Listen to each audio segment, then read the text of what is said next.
Dear friends, एक बार फिर स्वागत है आपका हमारे इस चैनल में जिसका नाम है सौम्यान ई एकेडमी। दोस्तों, जैसा कि आप सभी जानते हैं, हम डिस्कस कर रहे हैं ब्यूटी ऑफ माइंड की, मस्तिष्क की सुंदरता की। ब्यूटी ऑफ माइंड के इंट्रोडक्शन पार्ट में हमने जाना था कि ब्यूटी ऑफ माइंड क्या है और इसका हमारे जीवन में क्या महत्व है। आज हम ब्यूटी ऑफ माइंड सीरीज़ के पार्ट 1 में हैं। इस फर्स्ट पार्ट में हम प्रकाश डालेंगे कुछ महत्वपूर्ण पॉइंट्स पर, कुछ इम्पोर्टेंट पॉइंट्स पर, जो हमारे माइंड की ब्यूटी को इंक्रीज़ करेंगे, बढ़ाएंगे। दोस्तों, बातचीत यानी कन्वर्सेशन में कैसे हम अपने माइंड को ब्यूटीफुल बना सकते हैं, इसके लिए सबसे पहले ज़रूरी है कि आप जिस व्यक्ति के साथ कन्वर्सेशन कर रहे हैं, आप उस व्यक्ति की बातों से कितने एग्री हैं, यानी कि कितने सहमत हैं। कन्वर्सेशन करते समय आपको सहमति के पॉइंट्स को वास्तविकता से ढूंढना चाहिए, यानी कि जिन बातों से आप सहमत होने वाले हैं वे बातें जेन्युइन होनी चाहिए।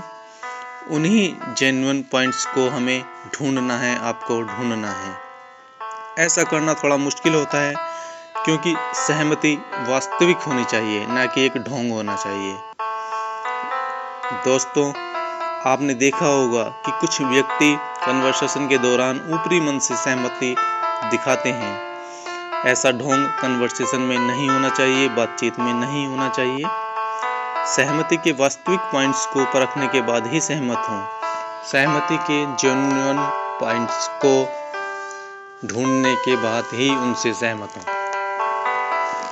जब आप किसी व्यक्ति की बातों से पूरी तरह सहमत होते हैं, एग्री होते हैं, तब एक्सट्रीम्स ऑफ एग्रीमेंट यानी कि सहमति का चरम कुछ ऐसा होता है और आप बोल सकते हैं या बोलते हैं, यू आर सो राइट, आप बिल्कुल सही हैं। I agree with everything you say, मैं आपकी हर बात से सहमत हूँ। I completely agree with you, मैं पूर्णतः सहमत हूँ। एब्सोल्युटली राइट, निसंदेह सही है। आई एग्री 100%, मैं 100% सहमत हूँ। जब आप दूसरे व्यक्ति की हर बात से सहमत होते हैं, एग्री होते हैं, तब ऐसे में ना तो ज़्यादा डिस्कशन होता है और ना ही ज़्यादा कन्वर्सेशन की संभावना होती है, और ना ही एक दूसरे के व्यूज़ यानी कि दृष्टिकोण एक्सचेंज होते हैं। ऐसे में आप उस व्यक्ति की स्थिति के लॉजिक को यानी कि तर्क को देखते हैं कि वो व्यक्ति कहाँ से ऐसे लॉजिक क्रिएट कर रहा है, और आप उसको उसी के पॉइंट ऑफ व्यू से यानी कि उसको उसी के दृष्टिकोण से उसकी बातों को समझना शुरू कर देते हैं। इसे हम कहते हैं other persons point of view, दूसरे व्यक्ति का दृष्टिकोण। तो कन्वर्सेशन में हमें other persons point of view से भी सोचना चाहिए, यानी दूसरे व्यक्ति के दृष्टिकोण को ध्यान में रखते हुए भी आपको कन्वर्सेशन के दौरान सोचना चाहिए। कई बार हमारे सामने ऐसे कन्वर्सेशंस आते हैं, ऐसी बातचीत आती हैं जिनमें परिस्थितियाँ कुछ विशेष हो जाती हैं, यानी कि कुछ स्पेशल सर्कमस्टांसेस हमारे सामने होते हैं।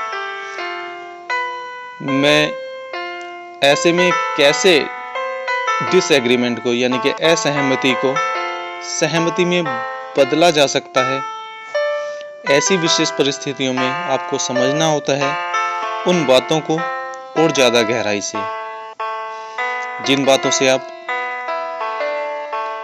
सहमत होने वाले हैं, जिन बातों को आप समझने वाले हैं, उनको ज़्यादा गहराई से समझने की ज़रूरत होती है, यानी सहमति के उन जेन्युइन पॉइंट्स को और ज़्यादा गहराई से समझना होता है।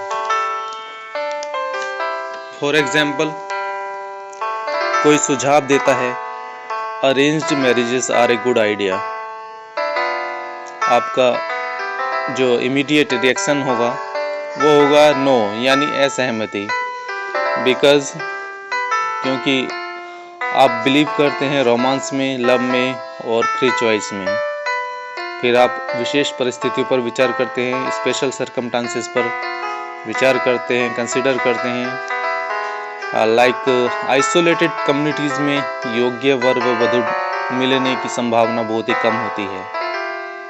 और फिर उससे आगे आप विचार करते हैं इंडियन कल्चर की तरफ, जहां अरेंज मैरिजेस ज़्यादा सक्सेसफुल होती हैं और पति पत्नी का रिलेशन बहुत स्ट्रॉन्ग होता है, बहुत मजबूत होता है और एक दूसरे के साथ 50 से भी ज़्यादा वर्षों तक जीवन व्यतीत करते हैं। इस प्रकार आप प्रयास करते हैं कुछ विशेष परिस्थितियों को खोजने की, जिनमें आप अपनी बुद्धिमत्ता से उस वाक्य को समझते हैं, उस स्टेटमेंट को समझते हैं और फिर आप उस वाक्य से सहमत होते हैं, लेकिन सिर्फ उन्हीं परिस्थितियों में, उन्हीं सर्कमस्टांसेस में। इस प्रकार से स्पेशल सर्कमस्टांसेस यानी कि विशेष परिस्थितियों में आप डिसएग्रीमेंट यानी असहमति, सहमति यानी एग्रीमेंट में बदल जाता है। तो दोस्तों, हमने देखा स्पेशल सर्कमस्टांसेस में कैसे डिसएग्रीमेंट एग्रीमेंट में परिवर्तित हो जाता है, बदल जाता है। दोस्तों, कभी कभी हमें सहमत होने के लिए कुछ विशेष परिस्थितियों की तरह विशेष मूल्य यानी कि स्पेशल वैल्यूज़ पर भी सोचने की आवश्यकता होती है, ज़रूरत होती है, जैसे कि वैल्यू ऑफ ह्यूमन लाइफ। यदि मैं आपसे कहूँ telling lie is never acceptable, झूठ बोलना कभी स्वीकार्य नहीं है, आप इससे सहमत हो सकते हैं या फिर असहमत, या तो आप इससे एग्री होंगे या फिर डिसएग्री। साल दर साल कई फ्लोर्स पर इस पॉइंट्स पर असहमत हैं। कुछ कहते हैं झूठ बोलना हमेशा गलत है, telling lie is always wrong, तो कुछ कहते हैं बहुत ज़्यादा अच्छा करने के लिए आप झूठ बोल सकते हैं, you may tell a lie for the greater good.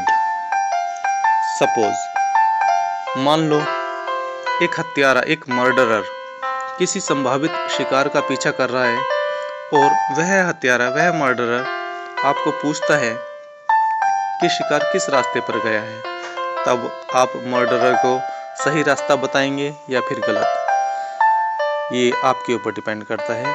यदि आप सही रास्ता बताएंगे तो शिकार मारा जाएगा और यदि आप गलत रास्ता मर्डरर को बताएंगे तो शिकार की जान बच जाएगी। इस तरह से कुछ स्पेशल वैल्यूज़ को जांच परख कर किसी स्टेटमेंट से सहमत या असहमत हो सकते हैं, परंतु सिर्फ उन्हीं स्पेशल वैल्यूज़ में।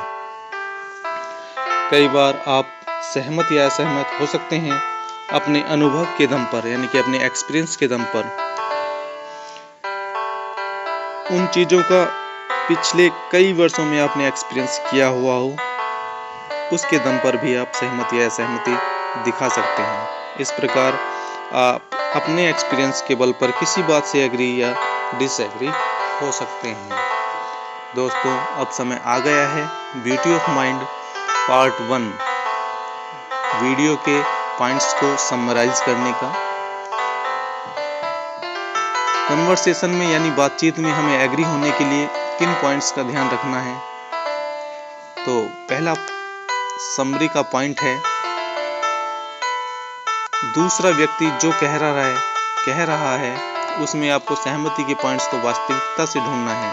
यदि आप सरलता से, ये दूसरा पॉइंट है, यदि आप सरलता से हर बात से सहमत हो जाते हैं तो उसमें आपका कोई कंट्रीब्यूशन नहीं होगा।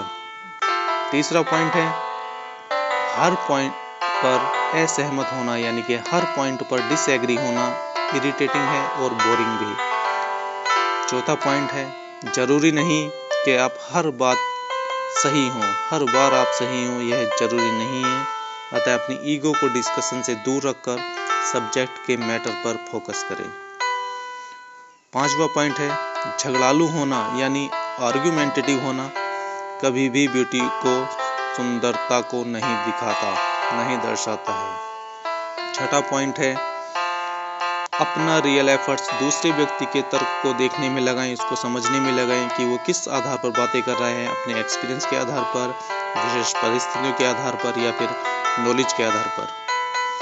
सातवां पॉइंट है, दूसरे व्यक्ति के स्पेशल एक्सपीरियंस का सम्मान करें और इसे एक स्ट्रॉन्ग पॉसिबिलिटी के रूप में देखें, परंतु पूर्णतया नहीं। सो फ्रेंड्स, आपने देखा कि हमारे आप कितना कुछ है अपनी ब्यूटी ऑफ माइंड को इंक्रीज करने के लिए।